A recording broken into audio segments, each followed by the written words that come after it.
The situation in Fianna Fáil and perhaps in the Taoiseach's office as well. Some Fianna Fáil TDs are still calling for an urgent meeting of the party over the government's handling of last week's fuel protests. It comes after Micheál Martin says he doesn't feel his leadership is under threat. That's despite growing criticism and dissent among three Fianna Fáil backbenchers. But Malcolm Byrne, the Wicklow Wexford TD, doesn't expect a heave against the Taoiseach. This is not, I think, the time when we're going to see an immediate leadership change.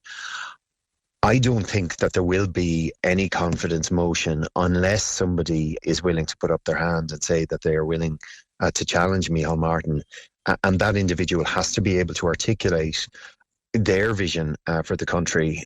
However, Michael Regan, the Galway councillor, says he thinks Fianna Fáil will lose many members, including himself, if Micheál Martin stays on as leader. Well, if he doesn't go this time, I think not alone will Michael Regan leave, but there'll be a lot of memberships leaving as well. OK, so for more on this, I am joined in studio by Chair of the Clare branch of Fianna Fáil, Mary Crawford. Mary, good morning to you. Good morning, Alan. Good morning, listeners. Thanks very much for coming in. And on the line we have the Meelick Fianna Fáil TD, Cathal Crowe. Cathal, how are you? Good morning, Alan and Mary. Thanks for having me on.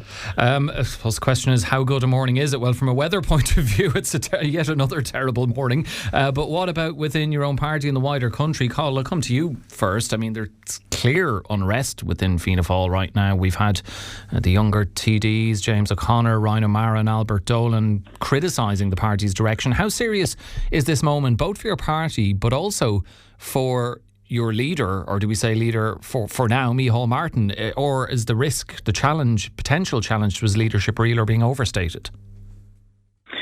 Good morning, Alan. Look, what those three younger TDs said, they're not wrong in their sentiment, is the first thing I'd like to say. In recent days, I haven't been out in the airwaves a whole lot.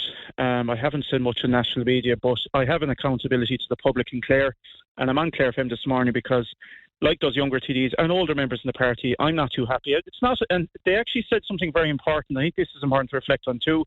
It's not all about one individual. It's about the collective of government, actually. And there's a Taoiseach there as well, by the way. It's not everyone's become obsessed about Micheál Martin. There's a Taoiseach, there's other ministers. And I went down last week. I met with protesters. I've remained in contact with some of them. Good, decent people. I think there's been very, very poor communication.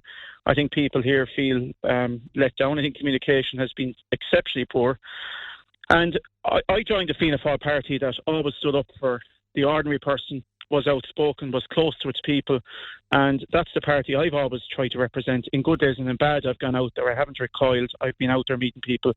And I think there's a sentiment that it may not be fully understood in Dublin. I've spoken with Dublin colleagues in the Dáil, and I don't think they get this sentiment because I think they're a bit cut off from it and the rural base that we represent in counties like Clare. But there's a very strong feeling. And can I also say it's really important as well, I should say, Alan, I should say this at the beginning probably. Got a barrage of emails on Monday morning, vote no confidence in government. That was never in question for me. We're in a very stormy situation, not just in Ireland, globally. All thanks to that bloody war in Iran, and it's causing chaos in world markets and world economies and supply chains. I was never going to do that or vote against the government, and I think it would have been reckless to do so. But you have mentioned, Cathal, that you're unhappy. Do you mean? Can I finish that point? Can I just ask you? Do you specifically mean you're just unhappy over how the fuel protests were handled, or have you been unhappy with the way the party has handled other issues, for example, the presidential race? And have you expressed your dissatisfaction to the leadership? And like these younger TDs, do you feel that the direction of conversation is pretty much one way? I've always spoken up for what I believe in, whether it's in the county, whether it's in Dáil, or whether it's in private meetings of Fianna Fáil. I'm not for airing linen here, that some of the stuff I said in private meetings will remain there. But what I'm saying is to the people of Clare, to whom I have a contract to them to represent them up to the time of the next election. I'm not happy with how the collective of government has managed this. Yes, money has been put back in pockets, and I've noticed this morning that fuel prices have dropped back. But it was how this was managed I'm not happy about. And I'd be lying to myself. I wouldn't be true to myself or my constituents if I gloss-coated this. And I'd be representing that view as well next week in Dublin. I need to finish the point I was making a few moments ago. Taking down the government, as some people were bluntly putting an email on Monday morning, was simply not in question for me whatsoever. But speaking up for people in Clare, voting through a package that would make a difference for them and help them in some way. And I appreciate people who say, look, it's only brought things down by a small margin. I think that was crucial this week. But there are huge lessons to be learned from this.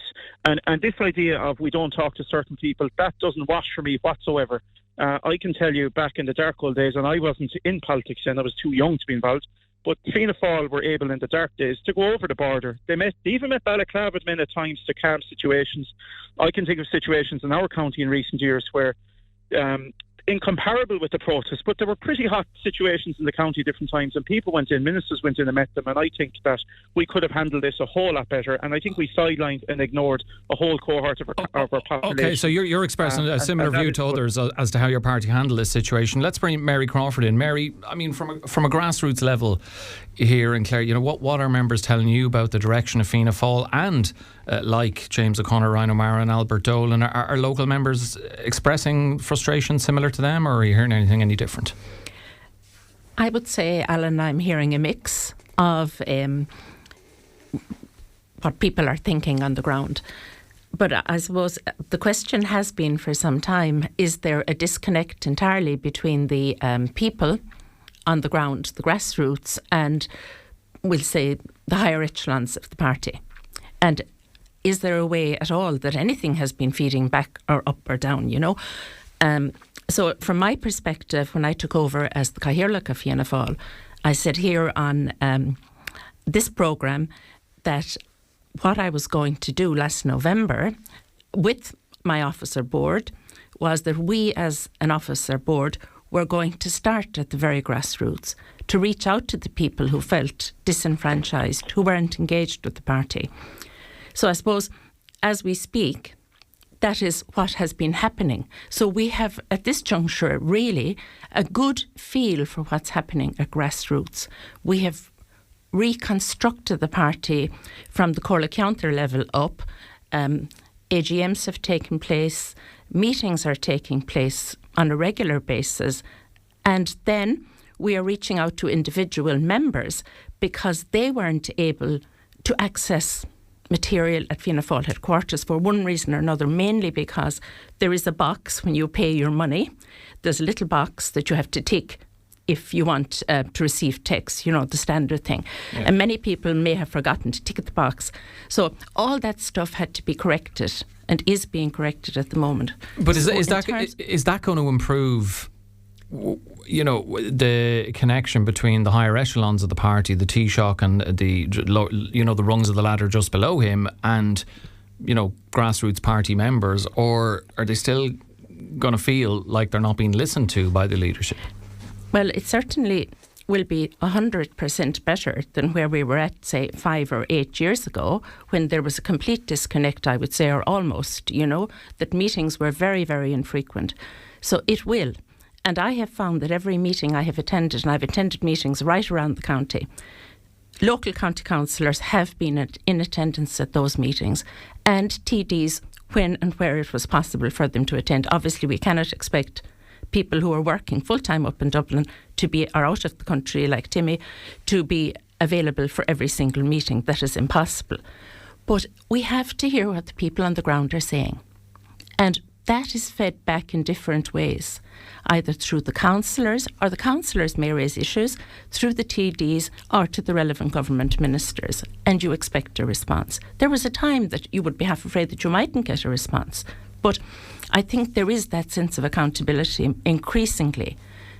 Going back to the protest, I feel that there are very different views about it, to be honest with you, but the vast majority will support exactly what Cathal has outlined there. The people, the hard-pressed people who were forced to go out of their houses for a full week, sleep in their tractors and trucks, you know, all that kind of thing, because they weren't able to survive and provide for their families. We know that there was another element to that protest, but could your party and your leader have handled it much better? Without a doubt. And much sooner than it was handled? Without a doubt, I would say. Okay. Cathal, just to come back to you, that point that certainly the three young TDs were making about, feeling like the flow of conversation only goes one way, and that basically you're, rather than being able to bring concerns from your local constituents to the leadership of the party, you're basically just told to relay, government and party policy. Have you found that at times, and do you feel like lessons haven't been learned? Because after the whole Jim Gavin presidential race debacle, there was, party meetings and mea culpas from Micheál Martin and promises or certainly mentions of listening to the grassroots more. Do you think that's happened since then? Yeah, just could I say that I like to think I stand for old school Fianna Fáil, and yet I represent a very modern era. We're, the year 2026. The Fianna Fáil coming, I joined up in my teenage years, the local Meelick coming, famously, back in the 50s, the Shannon River burst its banks, and before the government of the day could even put forward a support package for people, the local common had fundraised and were doing stuff down there. That's the kind of lore I grew up on locally, and the kind of connection with people and people in need that I grew up with. And I just think some of the language in the last week was tone deaf to what people needed at the time.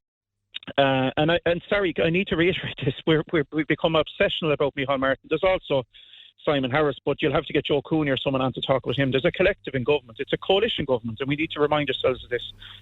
So to answer specifically what you've asked there, I saw throughout this period better engagement. I think they very quickly got locked into a negotiation period where a few people were negotiating with a few people. Many people were outside of that net, many people including protesters, but many people within the political realm as well, who've elected mandates as well. So not knowing what was going on, I was getting some updates during this period from the IFA. I happen to be a member of the IFA, and some of those updates were more current than what I was hearing within the political channels. I don't think that's good enough. That's what those three younger TDs have said. They have a very bright future in the party. They will go a long way, in fact. But I would echo what they're saying. They said some very important things as well in there, again, that it's about the collective, it's about senior people, respecting all people. And that isn't just, again, to say that isn't just about the Taoiseach, it's about the collective of people leading out cabinet, including Taoiseach, the Taoiseach and all ministers. And look, I'm being very frank, and I've been badgered in the last few days to give some of these opinions on national airwaves. I'm choosing to say it on Clare FM because I have accountability to the people of Clare. I found the last few days really hard to reconcile with the mandate I have and the type of representation I provided for years. I've recoiled a little bit, and that's generally not how I operate. But I'm going to be out again next week doing clinics. I have a mandate, and I'm going to fulfil that. But I've certain messages. I've already delivered some of them, and there's some more to be delivered as well. But government as a collective can do an awful lot better. And I don't want to be in this scenario time and time again. I don't want to be treated like a mushroom. I want to be part of a process that involves a collective government of two parties and independents, where grassroots membership, the public who we represent, who we have a mandate to, feed into processes, and that. And look, that's a view I'm going to be again expressing next week, and that has to fundamentally change. But do you feel, just before I bring Mary back in, like that's actually going to happen? Because as I say, there was suggestions that the ears would be more open and more receptive to what members of the party had to say after the presidential election and everything to do with Jim Gavin's selection. But it seems from what's happening now like that didn't happen. What gives you any confidence that that's going to happen going forward, Cathal? Well, when I went down and met protesters last week, and I think I'm the only TD who did so down at the barricades, it became very obvious that there was two key sets of concerns, frustrations and angers. One set of concerns was that of the finances and how they were struggling. The other one was how they felt they had not been engaged with, maligned in some ways. And you can deal with the financial thing to some degree. You might keep some people happy, you might not. And you can go in and you negotiate and you can put figures behind your signs and you can vote things through. And that happened the other night. And some people are very happy and some are not. But it's the other part of it is what doesn't cost a penny. It doesn't cost a penny to engage with people, whether it's a local TD doing clinics or being available, or whether it's government bringing in people. And it's the communication piece here that I think put us offside with the electorate. I'm trying to address it. I've spent all weekend into the late hours of night emailing back as many people as possible. They don't deserve to be ignored. They deserve to be engaged with. But if you ask, will change happen? It has to happen. There isn't a choice here. It absolutely has to happen. And we don't know what's going to happen in Iran. If you think I'm being critical of some things here this morning, don't even get me started on Donald Trump at the moment, because what's happening there is insane, and there is no logical approach to dialogue or to de-escalation there at all. And obviously there's not much we can do. Yeah, there's not much we can do about that. We kind of have to react to it. But obviously, in terms of what the government can do with the support packages, that's where people have the issue and how they handled the protest. Mary, Cahill's talked about change. Does that change have to happen in the terms of the leadership of Fianna Fáil? Do the grassroots members still have confidence in Micheál Martin as leader? Do you sense a growing appetite for change within the party base? He has been there. He's the second longest serving party leader. Only Eamon de Valera is ahead of him. It's a long tenure, 15 years. So I suppose change in many ways comes slowly. And even what I was articulating earlier, how we feel on the ground, that has to be heard, as Cathal has said. But has Micheál Martin shown that he is the leader who will listen to those on the ground? What I was going to suggest maybe that there are two elements to it. First of all, there's Fianna Fáil headquarters, where there's a general secretary and an office staff. Leadership should be coming from them, I feel, and they should be listening more to the grassroots. Now, we are communicating with them, but I suppose as more and more counties start to communicate, maybe in the way that we're doing, there will be a bigger groundswell, In relation to Micheál Martin, my view is, I believe he is a very able politician. I was at the launch of the Fianna Fáil centenary, and I have to say he was really impressive. I know his background, his history, but he was so knowledgeable on that. But how long do you remain a leader? So I was thinking about this on my way down. And I was thinking, well, ideally, a leader would hand over when your successor, whoever it might be, has a good place, is taking over a good place. And do you see a successor? Names like Dara Cleary, Jim O'Callaghan mentioned, although was he a little bit damaged in terms of the fuel protests and, what do you have to say about the army being used? Well, look, there are plenty able politicians, I would say, and when the time comes, they will emerge. But when do you think that time will come? Sooner rather than later? Well, but I was thinking, I think Micheál Martin will be leader. I didn't check the figures, for about 16 years by the time the European presidency is over. There will be a general election 2 years later. Let us just say, all going according to plan. So you think that might be the opportune moment for a change at the top? Well, I think it probably would be the right time, because we need somebody who has the expertise of dealing with Europe, and Micheál is amazing at that, and he has reached out to people all over the continent, other countries, and been visiting them and all that kind of thing, getting ready for this. So he is the person to do that. I'm in no doubt whatsoever about that. But then I am wondering, whoever is going to come after Micheál needs to be ready for the next election, and he needs to be ready, or she needs to be ready to lead the party. So do you think that I suppose a plan should be put in place now, so when our EU presidency ends, that might be the right time for him to step down? Well, without doubt. I could draw an analogy, if I may, Alan. When I stood down as school principal, I'd say I could have continued for a number more years, but I did it at a time when my school was really successful. At 100% in the league tables, span new building, sod just turned over. The school in an amazing place. And I thought, the next person coming in, who wouldn't love that job? Give them the best possible chance. Give them the best possible chance. Okay. So I would say Micheál might reflect when he has done some extraordinary work and made huge mistakes. I'm the first to say it. Okay. Cathal, just to come back to you, and we'll have to finish shortly. I mean, we've seen Jim O'Callaghan and Dara Cleary, two of the aforementioned people who have been previously mentioned as party leaders, lending Micheál Martin their support. In the short term, does it seem likely, obviously with the Ardèche on the horizon and the centenary of the party and also the EU presidency, if there was to be any leadership change, what do you make of Mary's view that maybe to give the party the best chance in the next general election, that perhaps after our presidency, the EU ends, that may be the the right time to think about a change in leadership, given how long Micheál Martin has been in charge already, and every party leader has a sell-by date on their tenure? Yeah, well, look, in the first instance, it's country first, it's party second. But Mary hit the nail on the head. Mary's done some fabulous work in Clare in terms of building and strengthening Fianna Fáil, and it's very vibrant. We have another meeting again tonight. So, look, a lot of really good stuff going on. To talk about what's going on in Dublin, yes, the party needs to be in a good state. It needs to be connected with its people. A lot of the protesters I met, Alan, were Fianna Fáil members. You know, that's just the reality, and I've conveyed that to the Taoiseach and to ministers. But it's the collective, I think, dropped the ball here big time in the past week. That's not just the Taoiseach, it's ministers, it's people who had communicating roles across the last week and didn't communicate with the people they should have. So I think there's a collective thing here. The Fianna Fáil party, there's a lot of talk about motions of confidence or no confidence. I haven't heard that will happen or not.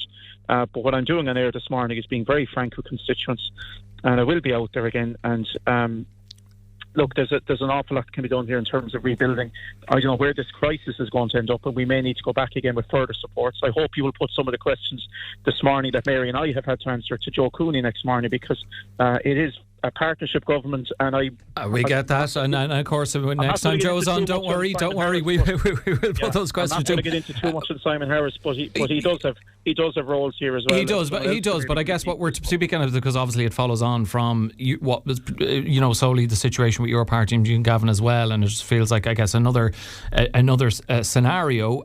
So has Micheál Martin got your confidence, Cathal, or do you think given the timeline Mary laid out that might be the best way to go, and who do you think would be best placed to take the mantle and succeed Micheál Martin? So three quite big questions. Have we got till the end of the show? No, you've got about 30 seconds, but no better man to use that time well. I thought so. So look, I don't know what's going to. I haven't heard from anyone that there's a no confidence motion brewing. So therefore, we're back to scenarios where next week there will be a parliamentary party meeting. I agree with others that there's an added urgency to that. There's a lot to be discussed, and it's about how things function. So that's the most important thing. Who's going to lead next? I don't know. And I don't know what shape or form that will take. But by God, there'd want to be a good leader who's collected people. Anyone who leads out Fianna Fáil, be it the current Taoiseach, former Taoiseach, or who's coming next, they stand on the shoulders of giants. And I've often been aware that, I've held a TD seat here in the county that De Valera once held.